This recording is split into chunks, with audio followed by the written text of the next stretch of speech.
listen to a few things that I've got to talk about here. This clinic thing is kind of strange. A year ago, we were 2-7, and hell, nobody wanted to talk to me. And all of a sudden, this year we have a pretty good year, and now I'm kind of an expert, I guess, right? Because we won 11 games, and it all comes down to this, guys. It all comes down to players. You can do all the studying all you want, and it all comes down to players. I got two examples right here. Two guys played for me. Stand up, Mitch and Nick. These two guys played for me. They both played on championship teams at Chippewa Falls High School, and they're both coaches now. Without those guys, we don't win. It all comes down to that. So what I'm going to talk about here today, guys, is nothing to do with X and O's. 42 years ago when I started coaching, I was a magnet for football information, and I've been in clinics, and I know I've been well over 300 clinics, 10 different states. I tried to absorb as much as I could.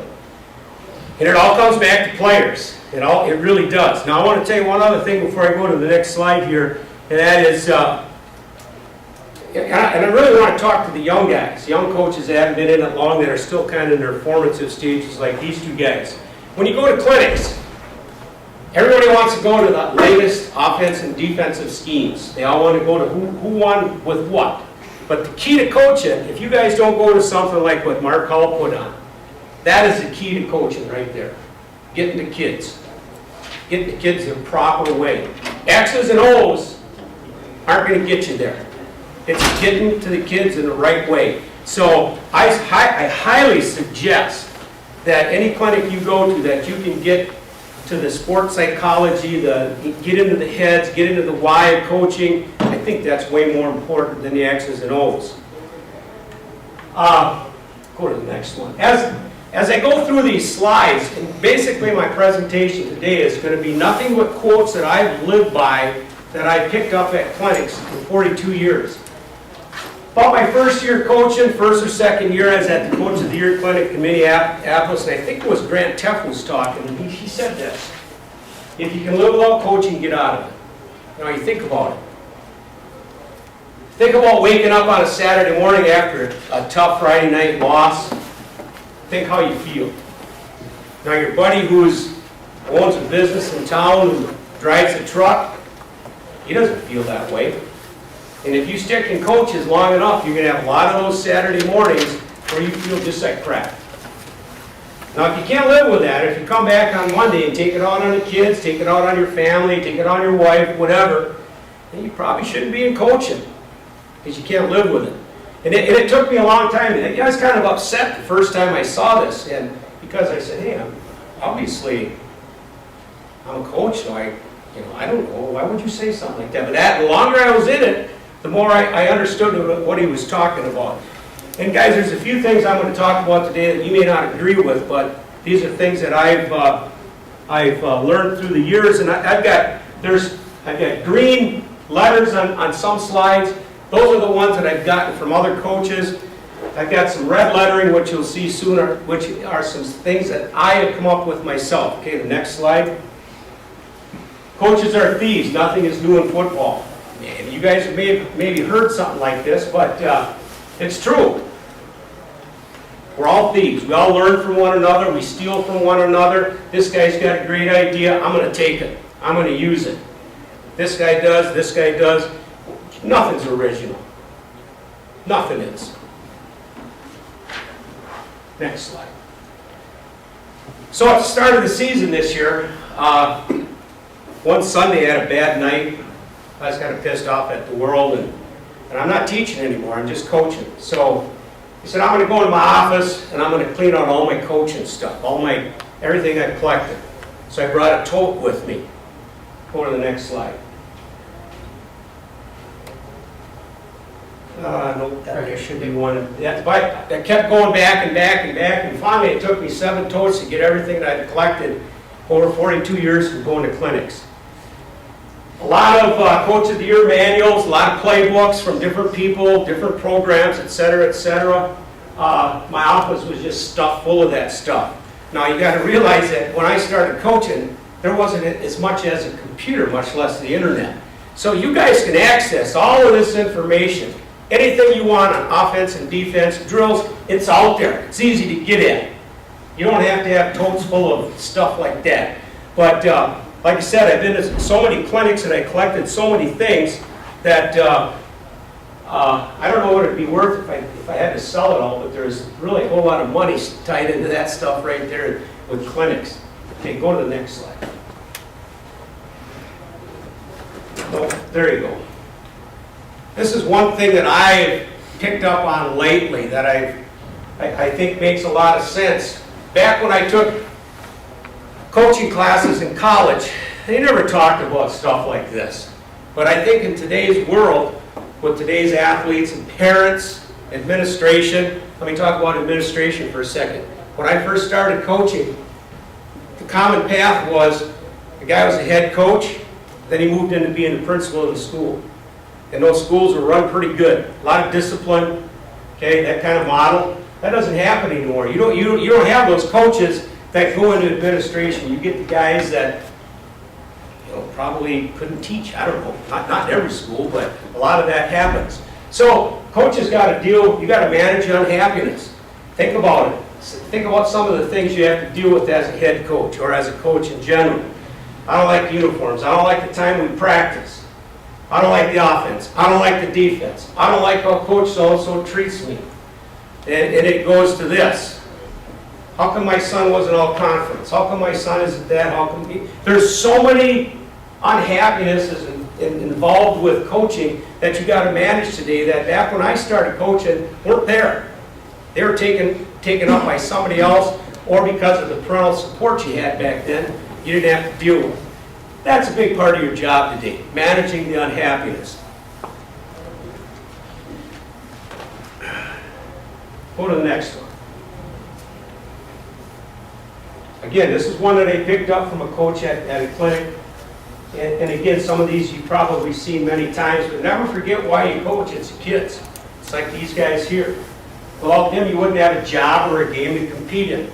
So when you're sitting back there with your buddies or with your assistants and you're complaining about the kids you got, they can't do this, they can't do that, they're not very good, whatever. Hey, that's your job. If you don't have those kids, you don't have a job. You're doing something else, and you don't have a game to compete in. I think that is a great statement right there. That's one that I've lived by and I really believe in. Go to the next one.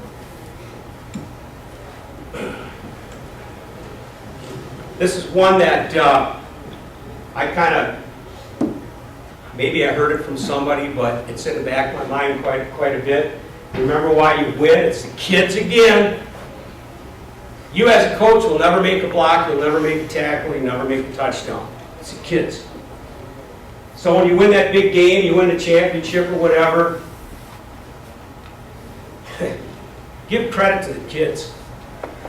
Don't put yourself in a position where you are drawing attention to yourself like, oh, I did this, I did, it's my offense, my defense, my planning, my whatever, I made a great call, I did this and that. No, you didn't. The coach did it. I mean, the kids did it. It's all the kids. I strongly believe in that.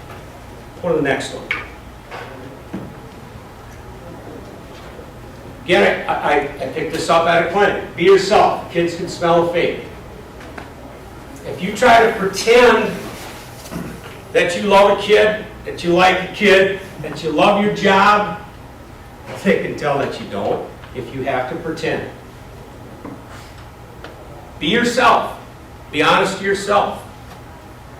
If you can't handle a game, can't handle coaching, get out of it.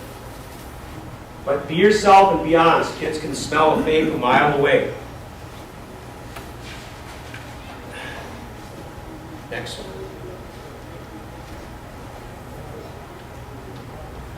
This is huge, and it's getting. It got the past few years. It got to be bigger and bigger. Never talk about players or kids in public. If you do, only say positive things. Don't get yourself in a position in a bar, tavern, supper club, in a supermarket or whatever, talking about kids. Can't do that. And it doesn't matter where you're at. You can be on vacation in California and somebody asks about your team and you say something derogatory, come to be it's the guy's relative or whatever.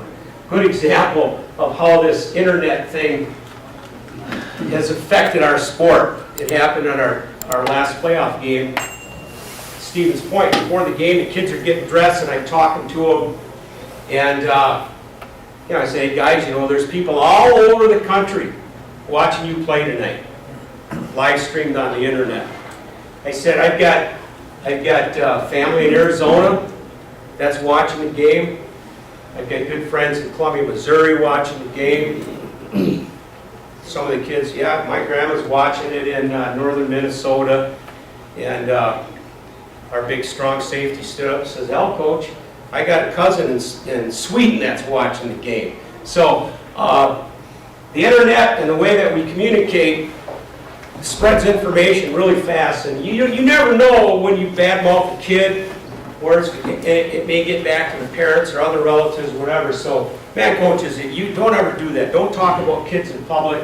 And if you get put in a corner, you've got to talk positive.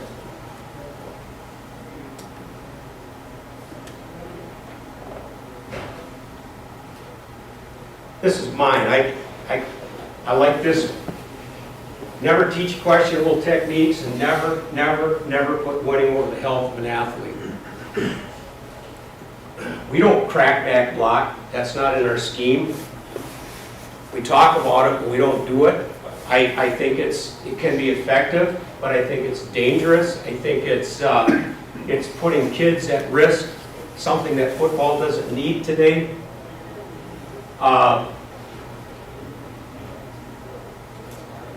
Never put winning over the health of an athlete. That's kind of a tough one too. This year we had a great running back. He got hurt in the second series of the level 4 game and never finished the game.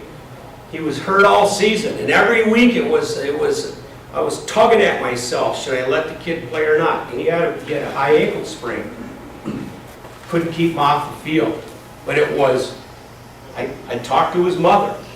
Are you okay with him playing this week? Yeah, Coach, we'll keep an eye on him, watch him. Okay? I don't know if you even knew about that, Nick, but I was very tuned into his family and whether the kid should play or not with an ankle sprain. Without him, we weren't as good. There was no doubt about it. Go to the next one. Play all kids at lower levels. And I think you got to give them meaningful time, playing time. Now, this guy right here, one of my assistants, Dave Hutzler, he's my head freshman coach. They did something this year that is phenomenal. And I'm going to talk about it here. I told these guys, hey, you got to play all those kids. You don't know when this kid here, he's this big right now, but by the time he's a senior, he's this big, and he doesn't want to play football anymore because he had an unhappy experience as a freshman. So we had 53 freshmen out this year, and they debated on how to give them quality playing time. And I should have Dave talk about it, and if I screw it up, please stand up. I'll fix it for you. Dennis, did I tell you? Here you are, man. I told you, right? Okay. Now here's what they did. Here's what they did. They took all the freshmen and seeded them into teams, Big Ten teams. Badgers, Gophers, et cetera, et cetera.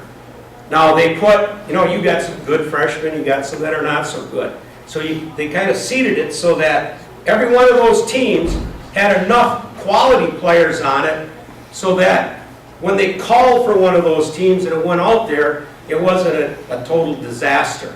And it was fun watching them play this year because you'd hear Coach holler, Gophers, and 11 guys would run out, 11 guys would come back. Then they'd holler, Buckeyes. But then when the opposition got close to the goal line, they'd holler, Badgers. And that's when the best guys would go out there, right? But they had it seeded so that all those kids played in meaningful plays and weren't put on a team that was terrible. And I thought that was ingenious, and the parents liked it, the kids liked it. Did you like it, Coach? It is a struggle, but what it allowed us to do, it's always a struggle, the balance between playing to win and getting all kids quality minutes. What we did, by doing that system, we committed early to getting kids quality time, instead of, oh, shit, like 2 minutes left in the game, now we gotta empty the benches so everybody can play. We just committed early to playing all kids, and then what it did is it allowed us, at the end of the game, if we had to play to win, we had already played everybody for quality time, so yes, I like it, but it's a fire drill on the side. Yeah, it was pretty hectic, but I don't know if maybe you guys have done something like that, but if you're a young head coach and everybody tells you gotta give kids quality playing time, that's one way to do it right there. I thought it was ingenious. It was awesome. Okay, go to the next one. This one here is, this one again is something that I talk to a lot of people about, and this really bothers me. You look on it Saturday morning, you look at the scores, and you see a 72-0, 62-0. That ain't right, guys. That's not right. It's not good for your players, it's not good for the opposition, and it's not good for the game of football. This year, I can think of one of our games where the score was 36-0 at halftime, and our starters never played the rest of the game, and the score ended up 42-14. Coach came up to me after the game, he said, "Coach, thank you for calling off the dogs." I said, "Well, that's just the way it needs to be." That team was a playoff team. I'll tell you a quick story of something that happened to me early on in my coaching career. Kind of a funny story, you might get a kick out of it, but I was coaching up in Crandon, up in the Northern Lakes Conference. We had a Saturday afternoon game against Elko.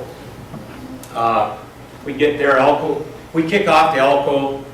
They're in the I formation, they run an option, pitch the ball, a kid goes for a touchdown. We're behind 7-0 at the start of the game. At halftime, the score is 42-7.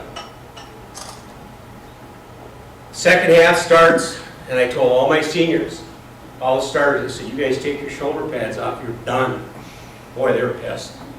"We want to play more, coach." "No, you're done. Score's out of hand, you're done." So they're mad at me. There were 4 Elko kids that got hauled away by ambulances in that game. The 4th one, I went out onto the field, and Elko's coach met me there, and he was madder than hell at me. So "You hurt all our kids?" I said, "Coach, we're just playing football. Sorry. We won't score anymore. Go and tell your kids." We were running a wishbone at the time. I said, "We're going to hand off to the fullback every down." So he goes into the defensive huddle, and I heard him. They're going to hand off to number 42 every play. Tackle 42.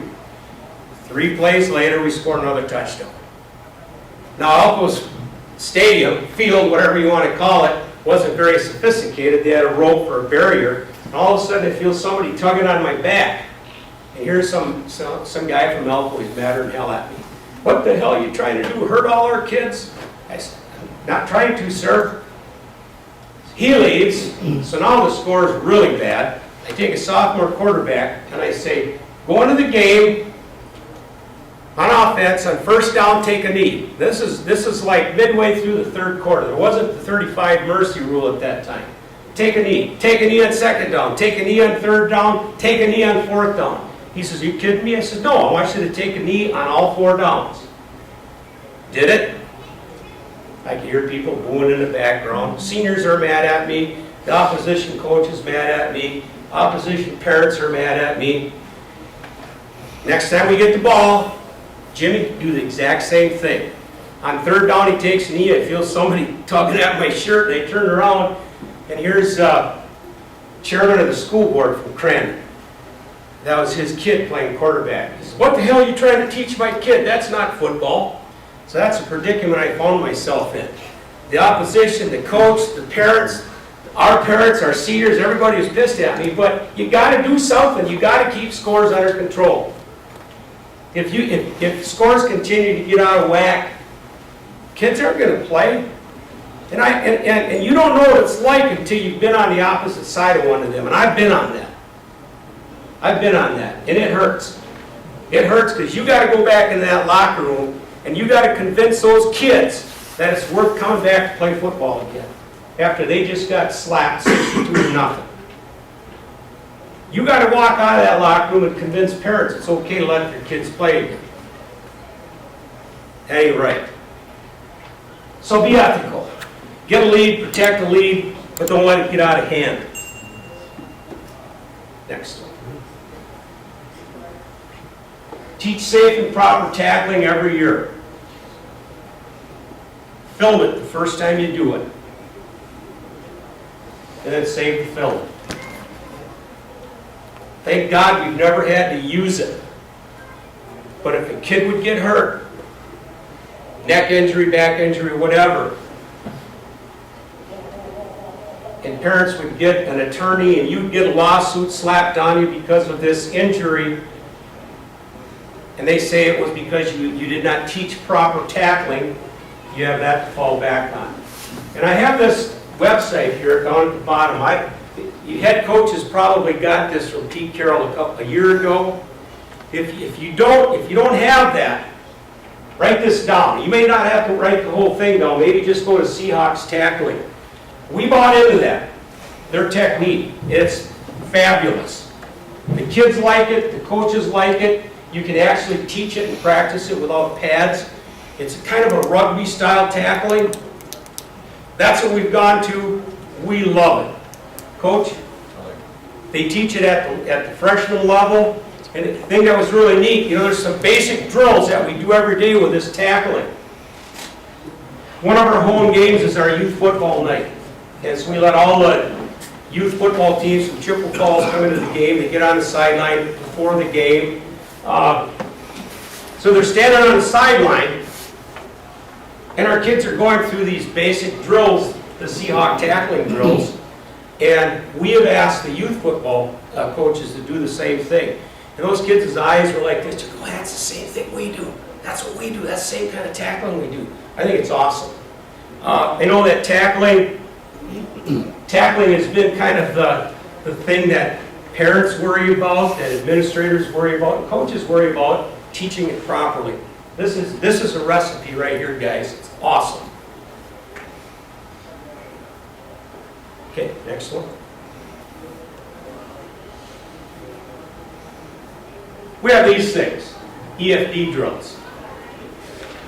I guess you could call them effective football drills. That ain't what we call them. We call them everyday drills. Linemen. You're gonna be on the board. You're gonna do the slide. You're gonna do shoots. Defense is gonna do tackle, turnovers, and pursuit. Backs and ends. You're gonna do ball drills and routes every day. I really believe you have to have some EFD drills. And for the group these two guys right here, I think it's the most important. Doing these EFD drills prevents a lot of bad habits from occurring because they get healed every day right here in the EFD drills. Kids know what these drills are.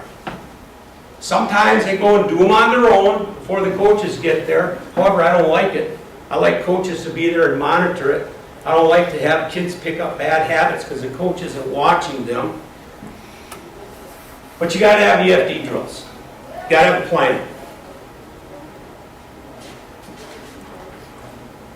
Next one, coach.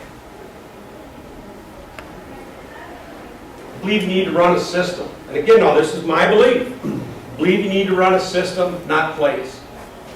I hear coaches talking about, I like to run this play. I saw this play in the Packer game. I like that play. I saw the Seahawks do this. I like that play. I think you need to have a system. When I played college football, I played for Monty Charles. He was a shotgun.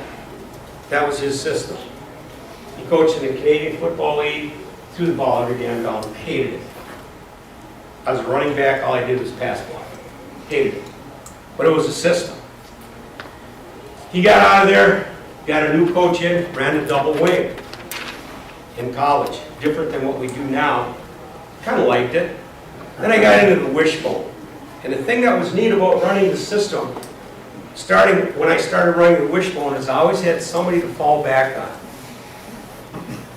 When Barry Switzer was the head coach at the University of Oklahoma, I would go down there, I'd work their summer camps. So I had to tie in with their coaches. And if I had a problem, I would call them and say, Coach, what do you do here? There are other coaches in the state of Wisconsin and the Minneapolis area that ran the wishbone. We could communicate. Okay? If you don't have a system, if you're just running plays, I don't know how you can put things together. We're a double wing team now. Again, back again. And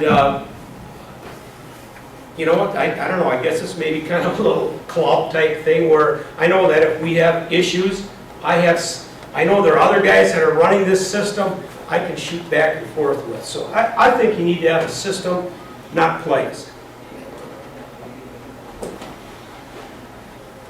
Doesn't matter what that system is. Doesn't matter what type of offense or defense you run. I don't think it does. Championships have been won running every style of offense and defense. Again, this was said at a clinic. Learn one style inside and out and make the early adjustments to it. You run the I formation. You can run a shotgun. You can run wing T. You can run any types of offense. You can run an even defense, an odd defense. You can run a radar defense. Championships have been won by all of them. There is no magical offense, no magical defense. Here's what you got to do, though. You got to get in there and you got to learn it inside out.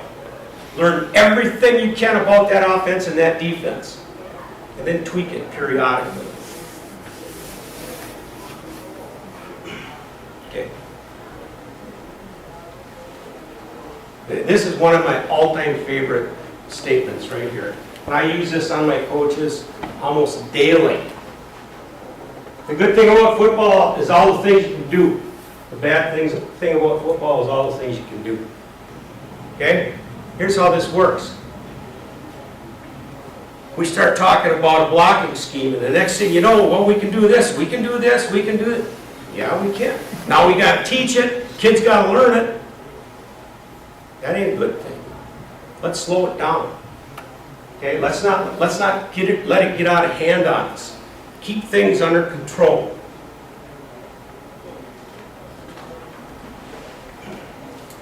Go ahead.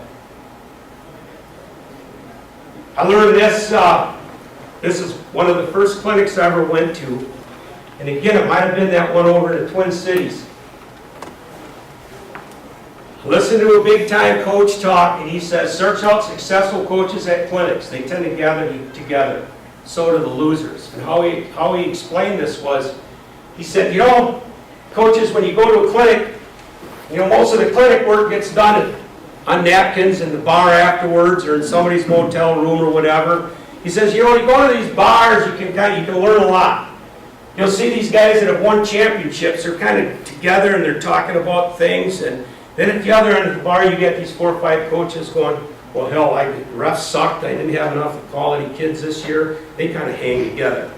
And again, this is nothing I came up with, but this is something I live with. I've tried to do this my entire life. I'm going to throw some names out to you. Some of you guys may have recognized them. Some of most of you guys probably won't. But the guys that I look for is Teddy Thompson, Larry Hoff, Jay Buckley, Gordy Schofield, and Link Walker when he was at UW Eau Claire. Those guys kind of hung together and they all won championships. And I learned so much from those guys. I didn't buy into listening to the guys who couldn't get it done, who were pissing and moaning about everything. It was never their fault. Okay, coach. Another one that I like to talk about. Last guy with the pencil always wins. So when you pick up this offense or defensive scheme, trust them. Trust yourself. There's a book out there.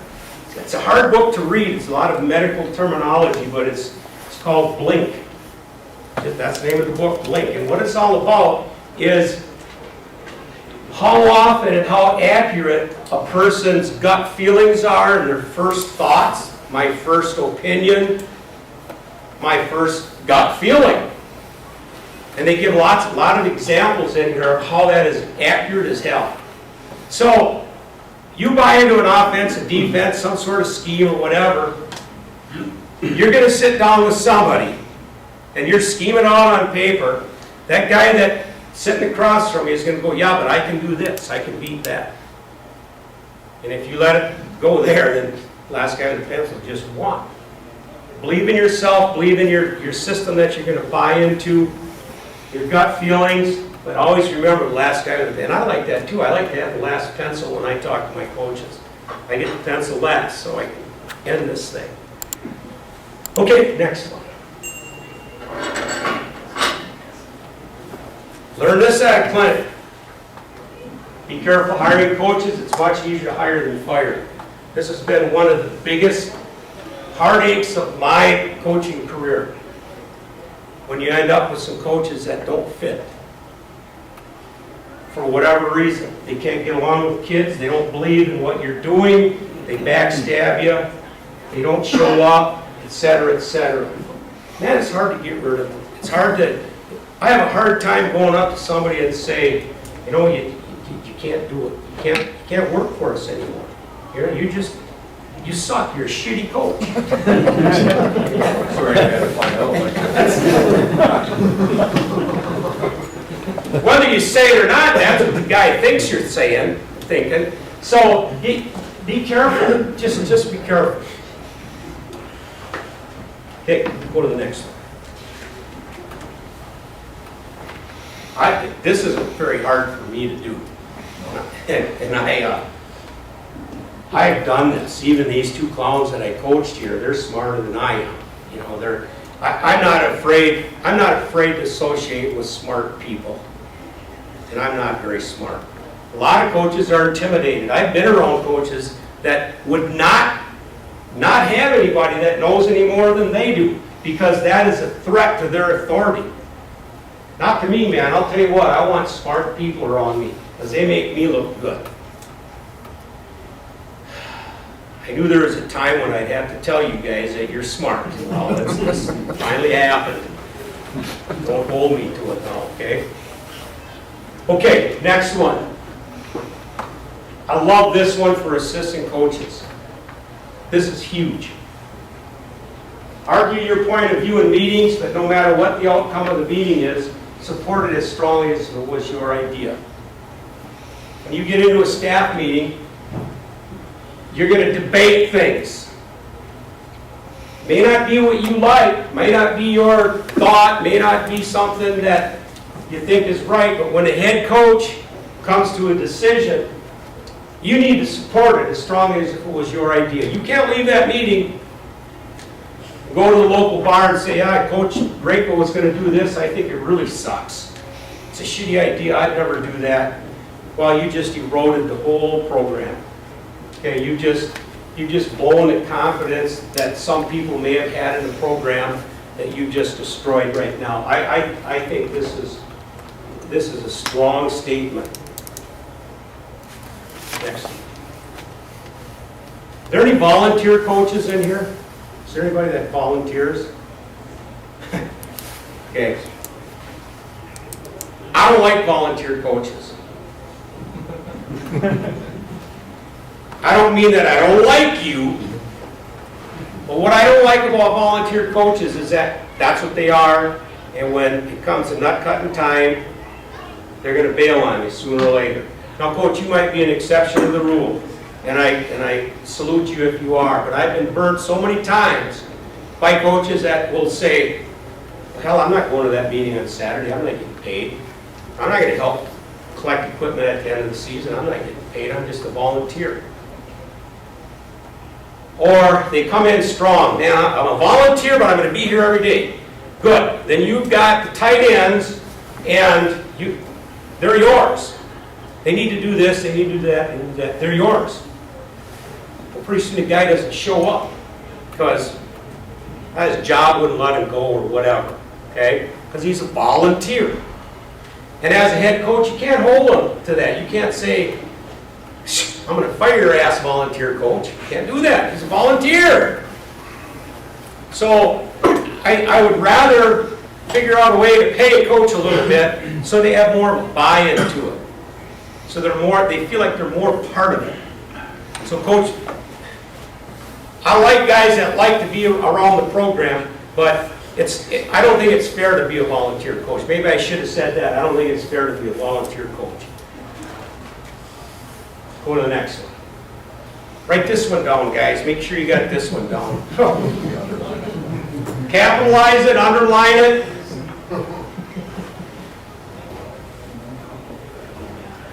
Two years ago, I came up with this harebrained idea. 7-on-7. First off, I hate 7-on-7. I don't like it. I don't even know if kids like it. So instead of, well, you know, and then you only get 5 contact days, so you can't run it yourself anyway. UW Eau Claire had a lead. So I had 3 quarterbacks, and I asked the 3 quarterbacks' dads if they would run the 7-on-7 for me. Oh my God, is that been terrible? We're not running his plays now. My pass plays are better than yours. I took stats on my kid. He had better stats than the other 2 quarterbacks. I'm telling you, it was the worst thing I've ever done in my life. I will never let parents get too close to the program again. Yeah. I wish somebody would have. I wish I'd have learned that a little bit earlier on in my coaching career, because maybe it only happened to you one time, but when it happens to you, it's going to hurt. Next.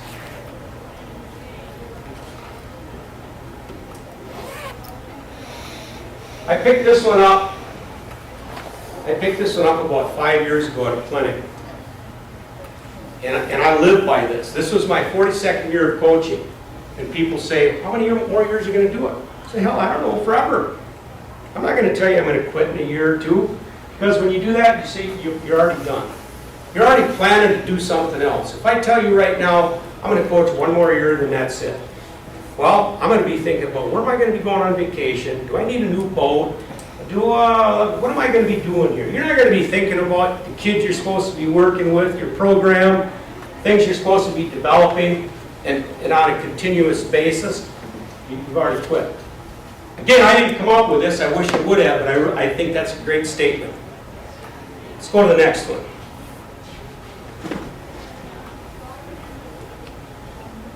Be proud of the community that employs you. Be supportive of community events and be involved with volunteering and fundraising.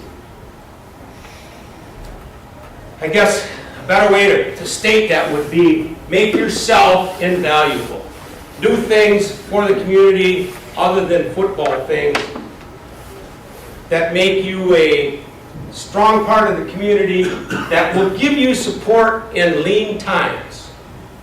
The last thing I'm going to talk about here is, actually I have a couple things, but guys, we need to speak up for football. Don't hide your head. Don't be intimidated when people start talking about how dangerous it is, how bad it is. Bullshit. Speak up for football. Football needs us. Don't be the mouse in the corner that takes it. Football has done more for more people in this country than the bad will ever happen. If we as coaches do not stand up for football and talk positively about the football game, who is going to? That is our job, to speak up for football. And be happy with your job. I know my first slide was, if you can get out of it, if you can live without coaching, get out of it. If you can, fine. Go do something else. But if you're going to stick with it, enjoy it, love it, do it right, do it ethically. My wife is a music therapist for palliative care. Music therapist for hospice. She travels all over the western part of the state. She goes to people's houses. She's a music therapist for people that are dying. And the stories, she'll never tell me names, she can't do that. But she'll talk about the young people that are hanging on by a thread. And I'm thinking, man, I'm upright, I'm healthy, I'm coaching the greatest sport on earth with great kids, great coaches like you guys that are proud of the game. Hell, I got a great life. And every time she comes home, and I sang another one home today, I'm thinking, oh shit, I can't wait for football practice. How can you do that, wife? How can you do that? Be happy with the job you guys have. It's the greatest job on earth. There is nothing better. And the best way that I can say it, and I tell as many of our seniors as I can, when I grab them now, today, I'll say, guys, you know that feeling we had when we won a conference championship? When we beat Menominee in level 3? Remember that feeling? When you graduate, you can go out, you can be a millionaire, a billionaire, but you can't buy that feeling. You'll never get that back again. That's what we get. That's our reward. Our reward, unless your district's different, but our reward isn't a new car, a Ferrari, or whatever. Our reward is that. That relationship that we have with kids, that feeling when they succeed, and the tears in their eyes, when they show you that they're thankful for what you've done.